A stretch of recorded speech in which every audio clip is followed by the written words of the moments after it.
Biografi pengasuh Pondok Pesantren Zainul Manaqibis Sholihin. Beliau bernama Kiai Ali Masudi. Beliau lahir di Blitar, Jawa Timur 20 Agustus 1964. Kemudian beliau memulai pendidikan sekolah dasar di Sekolah Dasar 1 Desa Pojok, Kecamatan Garum, yaitu mulai tahun 1970 dan tamat tahun 1975. Kemudian beliau melanjutkan ke pendidikan menengah, yaitu sekolah ST atau sekolah teknik. Beliau mengambil jurusan listrik, dan pada waktu itu ada 3 jurusan, yaitu bangunan, listrik, dan mesin. Baru bisa melanjutkan pendidikan ST kelas 2. Lalu orang tua beliau pindah dari Jawa ke Pulau Sumatera, tepatnya di Kecamatan Gunung Sugih, Kabupaten Lampung Tengah pada tahun 1977. Saat itu beliau tidak melanjutkan ke pendidikan formal dikarenakan finansial, dan beliau hanya mengaji diniyah 3 tahun.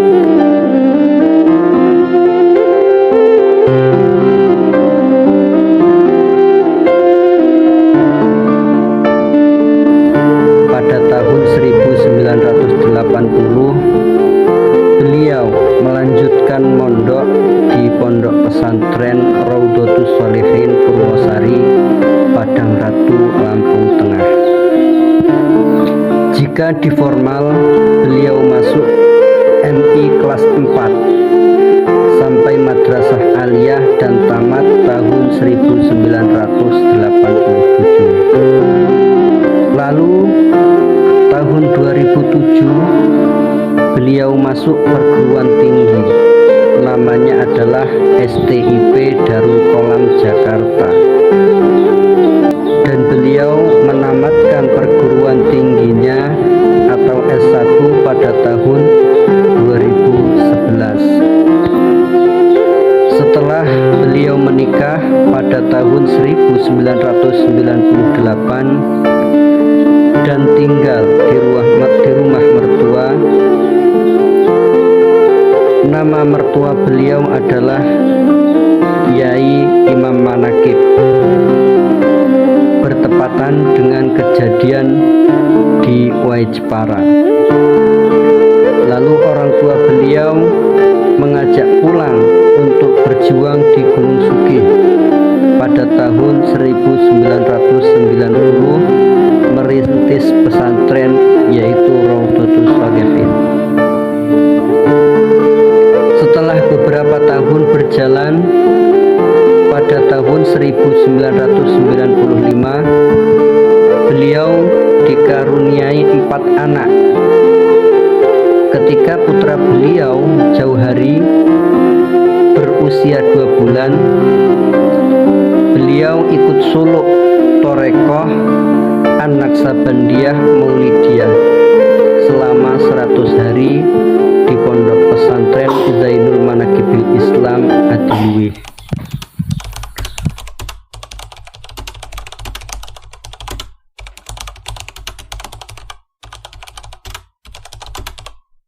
Pada tahun 1996 beliau pindah ke Mesuji karena perintah dari sang guru untuk mendirikan pondok pesantren dengan tujuan mengembangkan ilmu agama. Waktu itu beliau hanya mendirikan musola, tepatnya di dekat papan nama. Sekarang dan memulai mengajar santri pertama beliau adalah Bapak Supoyo, Bapak Ahmad Sofwan dan Bapak Muhammad Husna, serta 2 santri perempuan yang mukim di dalam beliau dikarenakan asrama belum ada. Pondok Pesantren Zainul Manaqibis Sholihin berdiri pada tahun 1998 dan beliau mendirikan pendidikan formal MI sekaligus peresmian Pondok Pesantren Zainul Manaqibis Sholihin. Saat itu beliau mengundang kiai dari kota Gajah, Lampung Tengah. Beliau adalah Kiai Aliman Marzuki. Arti dari nama Zainul Manaqibis Sholihin sendiri adalah perhiasan sejarah orang-orang soleh. Nama itu diambil dari nama 2 pesantren, yaitu Pesantren Raudhatus Sholihin tempat beliau menimba ilmu agama, dan Pesantren Zainul Manaqibil Islam tempat mertua beliau, yaitu pondok pesantren milik Kiai Imam Manaqib. Untuk pendidikan formal, yaitu sudah ada RA, MI, MTS, dan Madrasah Aliyah. Sedangkan untuk pendidikan non formal, yaitu pengajian kitab kuning, Madrasah Diniyah, dan Murattilil Quran. Itulah biografi beliau dari awal mula berdirinya Pondok Pesantren Zainul Manaqibis Sholihin. Beliau berpesan mengajak pada semua dewan ustadz dan ustazah untuk mengajarkan ilmu agama dengan ikhlas lillahi ta'ala, semata-mata hanya mengharap ridho Allah Subhanahu wa ta'ala.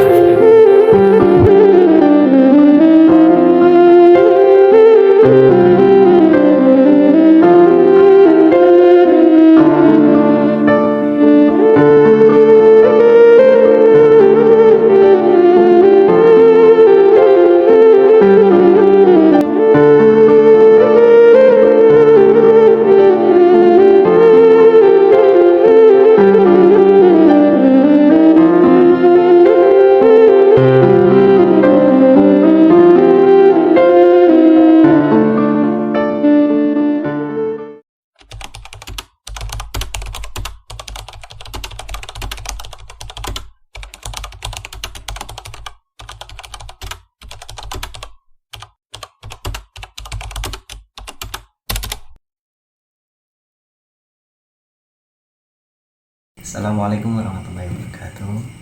Alhamdulillahirrahmanirrahim. Wa bihi nasta'inu ala umuri dunya waddin. Wassalatu wassalamu ala asyrafil anbiya'i wal mursalin sayyidina Maulana Muhammad wa ala alihi washabihi ajmain. Amma ba'du. Kembali bersama kami dari Dewan Media Zamasol Pondok Pesantren Zainul Manaqibis Sholihin, yang mana alhamdulillah pada kesempatan malam hari ini kami sudah berada di kediaman beliau, Bapak Supoyo, yang mana pada kesempatan malam hari ini mungkin beliau berkenan untuk menceritakan sedikit maupun banyak tentang kisah beliau selama mondok di Pesantren Zainul Manaqibis Sholihin. Sebelumnya mari kita sapa dulu Bapak Supoyo, kabarnya? Alhamdulillah baik, Mas. Alhamdulillah baik. Mohon izin Bapak nih.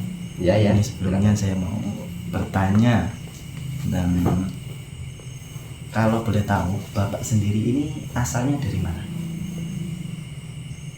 Enggak disedai. Masuk. Oh, kalau asal saya dari Desa Tanjung Mas Rejo, SP6 yang seberang sana. Ya. Seberang saya ya berarti ya. Dari 5 bin atau Jalan Kelapa 5. Itu Mas. Gitu. Untuk kelahiran mungkin bisa diceritakan mulai tanggal berapa, bulan berapa, dan berapa? Ya. kalau kata orang tua, karena memang waktu lahir juga saya nggak ngelihat kalender itu masalahnya. Cuman kalau dari orang tua memang diceritakan saya itu lahir tanggal 1 bulan 1 tahun 1980, 4 tahun baru gitu. Iya. Itu di desa Tanjung Meserjo? Bukan. Saya lahir itu di Lampung Selatan.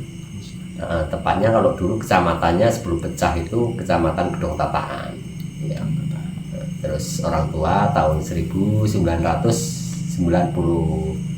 akhir itu pindah ke SP6 itu Tanjung Mas Rejo ya. Katanya kalau saya dengar-dengar itu Bapak juga termasuk salah satu santri periode awal. Oh ya benar Mas. Benar. Ya. Mungkin bisa diceritakan maksudnya kondisi waktu itu pondok itu seperti apa mungkin, ataupun sampai jumlah santri mungkin bisa diceritakan. Oh ya.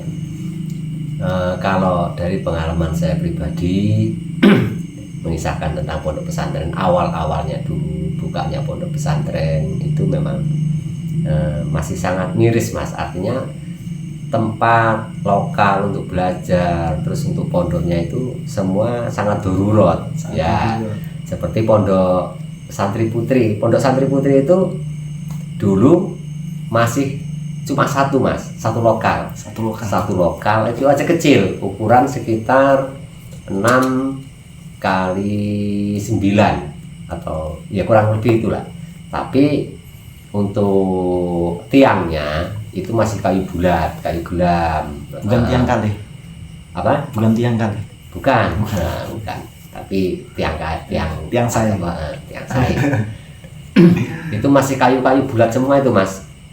Terus untuk dindingnya aja sama atapnya semua terbuat dari daun nipah. Daun nipah itu daun yang kayak daun kelapa yang adanya di pinggir Sungai Misuji. Nah, situ. Itu semua dari daun nipah. Makanya kalau hujan itu ya sering kehujanan, apalagi kalau hujannya besar terus diiringi dengan angin, nah itu ya banyak yang basah. Jadi memang sangat darurat lah tempatnya. Itu untuk pondok putri. Itu pondok putranya itu belum ada Mas waktu itu. Berarti yang lebih dulu pondok putri? Ya pondok putri dulu, karena anak antara pria dan wanita atau putra dan putri itu jelas beda ya. Kalau putri itu memang harus betul-betul ekstra lah kita jaga kan gitu. Jadi memang didahulukan pondok putri, sedangkan putra itu masih tempatnya di musola ya. Di musola itu depan pengimaman itu kan ada, di samping pengimaman itu ada kamar kecil. Nah tidurnya di situ. Itu kami tidur di situ. Kalau alhamdulillah kalau banyak yang nginap dari santri-santri yang awam itu kami tidurnya di musola karena tempatnya nggak cukup kamarnya itu ya. Cuma itu aja masih panggung ya, panggung terus terbuat dari papan ya, semuanya masih darurat betul. Jadi nggak seperti sekarang udah bagus. Nah, bangunannya lantainya udah disemen pakai keramik, dindingnya udah pakai bata, pakai yang jelas permanen. Sekarang udah alhamdulillah udah jauh sekali lah perkembangannya dari kalau dibandingkan zaman awal buka dahulu ya. Yang mohon maaf Pak, mungkin bisa diceritakan mungkin jumlah santri waktu itu berapa? Kalau jumlah santri itu kisaran 40-an anak. 40-an. Ya, putra putri 40-an anak, terus alhamdulillah nambah terus. Cuman yang waktu periode awal itu yang mukim itu masih 4 anak putra. Siapa saja itu? Nah, itu saya sendiri, kemudian Imam Turmudi, terus Bapak Muhammad Rusnan, kemudian Bapak Ahmad Safwan yang sekarang masih ada di pondok pesantren, tempat di pondok pesantren. Jadi sesepuh, memang ya udah sepuh juga di pondok sana. Masih ada di kantor ya. Mungkin pengalaman ataupun pengalaman yang masih melekat sampai sekarang, mungkin waktu pas masa-masa mondok, mungkin kejadian mungkin apa gitu, bisa diceritakan? Sebetulnya ya banyak sih Mas, artinya kenang-kenangan atau kesan yang waktu kami di pondok pesantren itu ya sebetulnya banyak, tapi kami sendiri kalau untuk mengisahkan itu jelas waktunya lama, ya kan.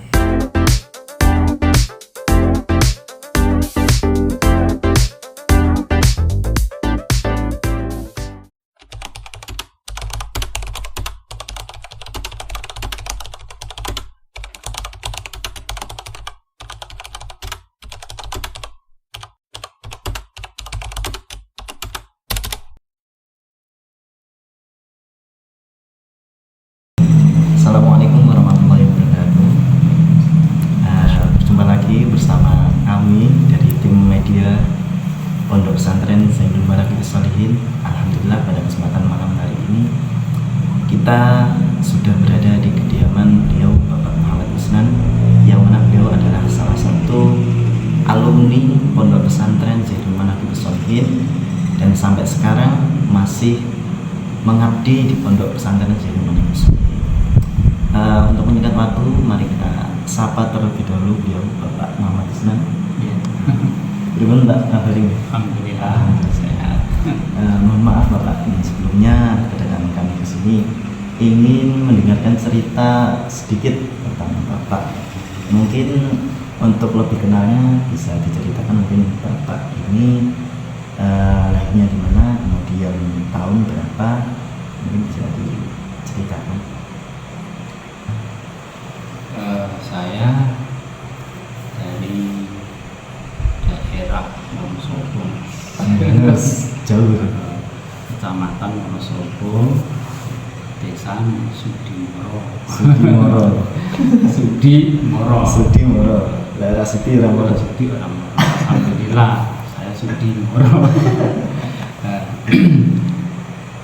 Saya, kata ibu saya, itu dilahirkan pada tanggal 6 bulan 6 tahun 1979. Ya, sekarang udah berapa tahun itu ya? Udah 40-an.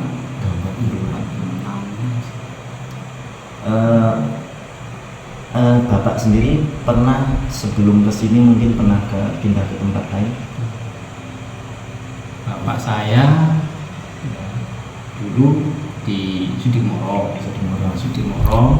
terus kemudian ikut angkatan transmigrasi, ya, itu di daerah Mesuji. Itu pada tahun angkatan tran itu bulan 12 Desember tahun 1994, bertepatan dengan hari Jumat. Nah, itu waktu itu saya belum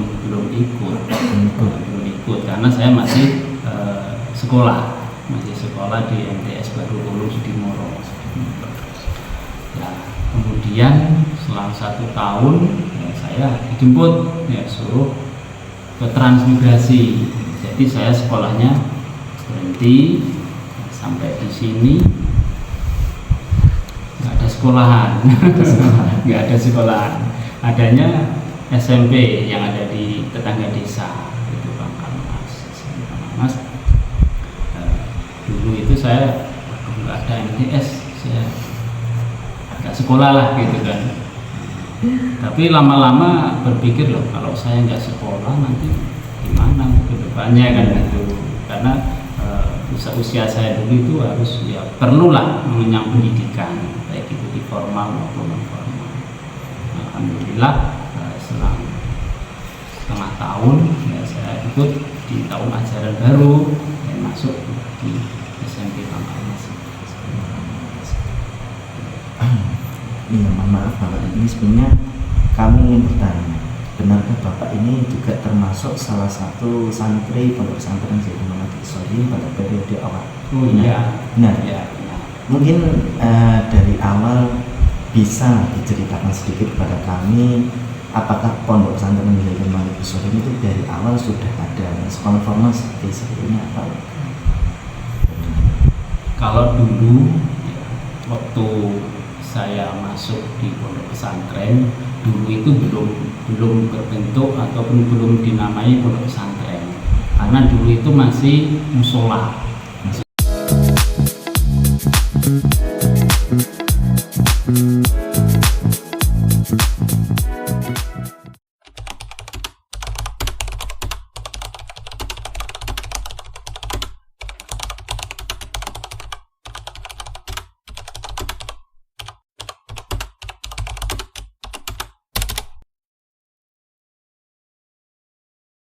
Assalamualaikum warahmatullahi wabarakatuh.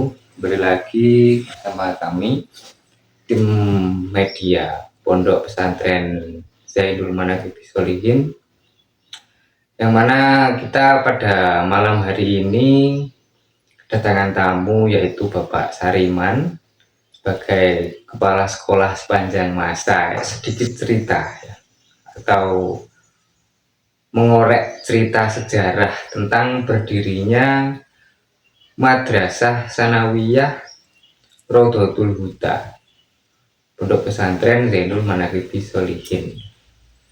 Jadi beliau ini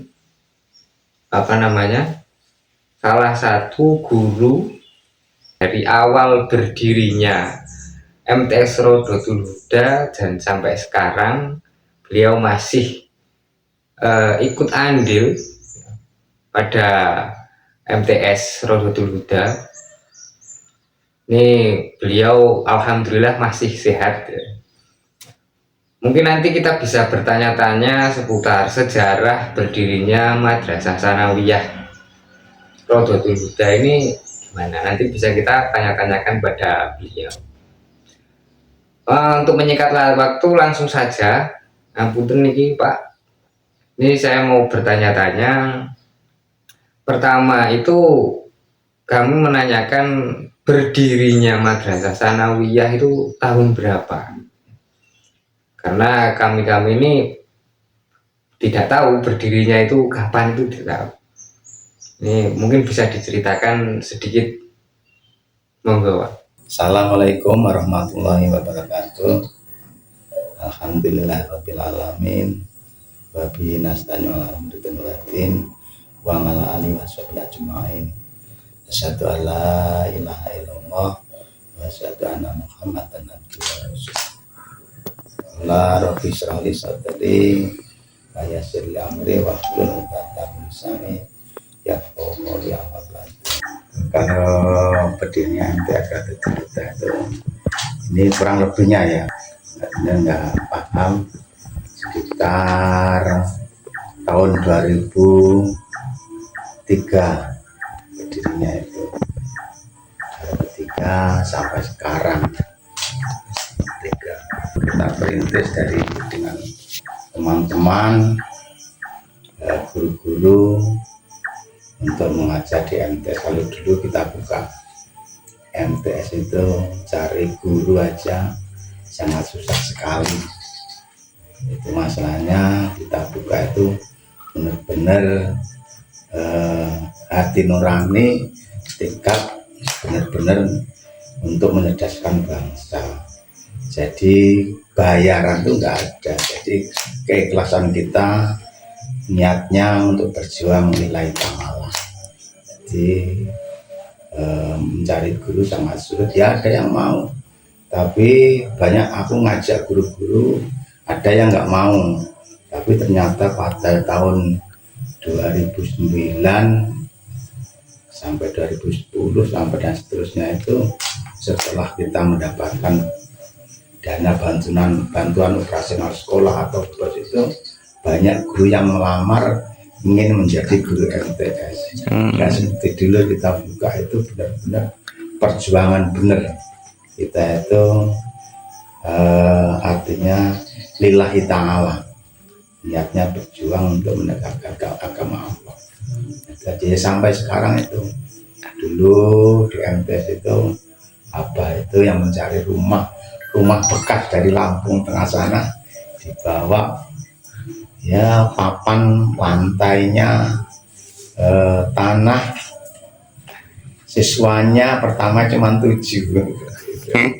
Ya, prihatin artinya seperti itu. Kalau setiap 10 hari sekali itu kita, Mbak Guru itu Pak Ipul biasanya bawa cangkul, jadi tanahnya ini kan mentol-mentol karena ya tempat becek kan mentol-mentol di garuk karena sama pacul rata lagi untuk belajar lagi banyak prihatin.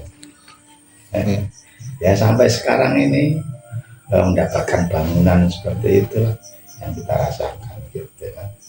Artinya dari perjuangan dari sekian tahun ya ada banyak perkembangan lah. Artinya perkembangan baik untuk madrasahnya, untuk pesantrennya. Dulu sebelum ada pendidikan formal atau MTS itu santrinya kurang juga karena nggak ada pendidikan formalnya. Banyak kan orang tuh minatnya anak dibawa ke pondok tapi ada sekolah formalnya seperti itu. Jadi sampai sekarang inilah. Nah saya termasuk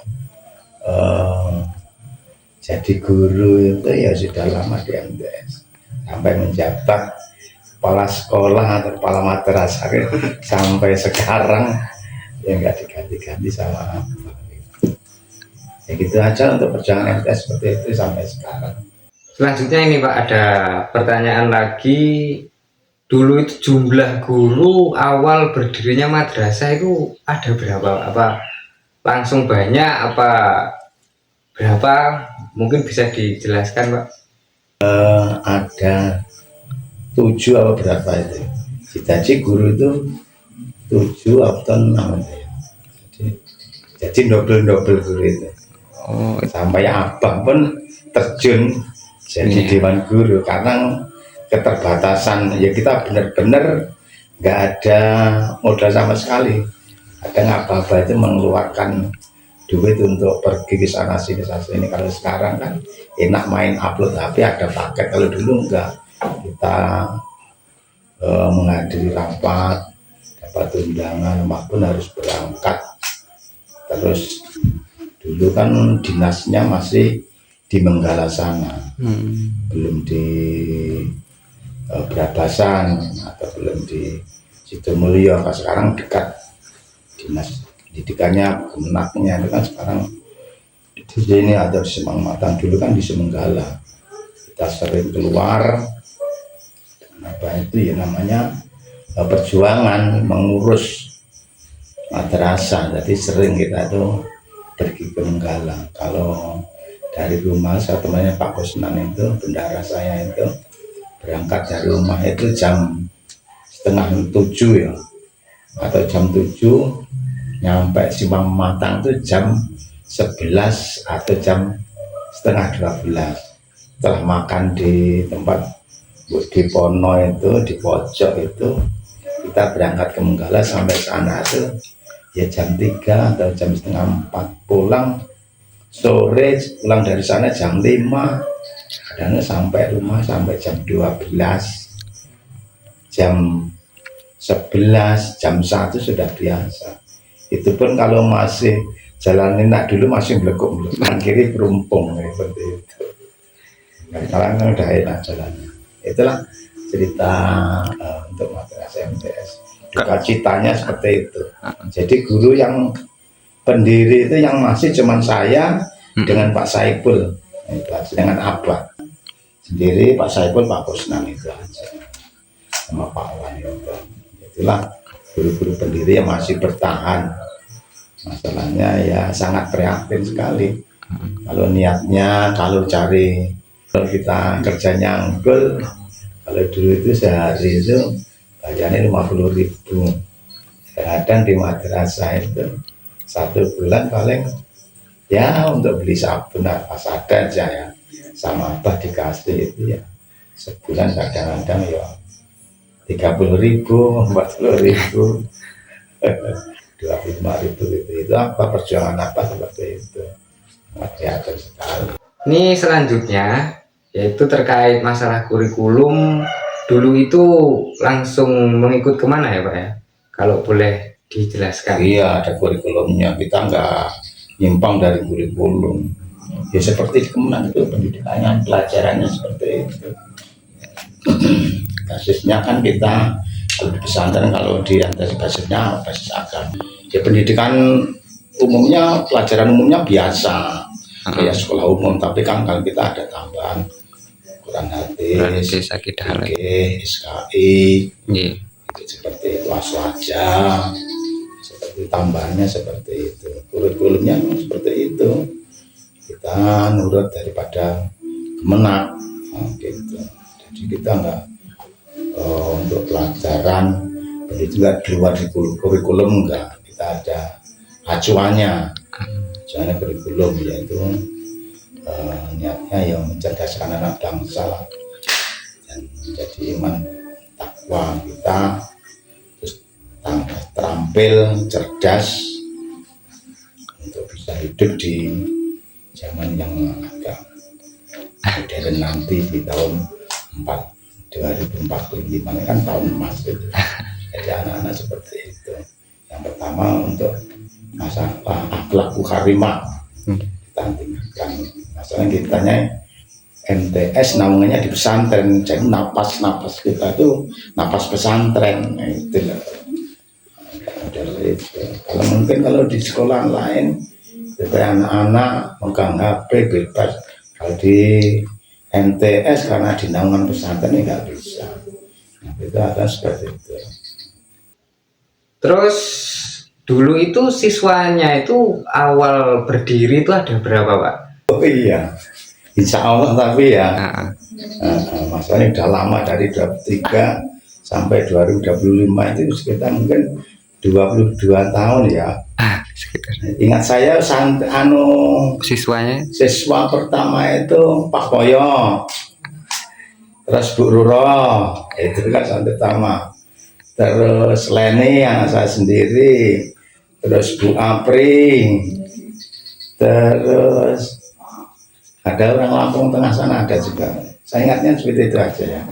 Itulah kayaknya bukan sini, tapi yang dari Lampung Tengah, ada dari Matang dulu, saya lupa, ada juga dari SP 9 ada juga, saya lupa, tapi saya ingatnya seperti itu aja.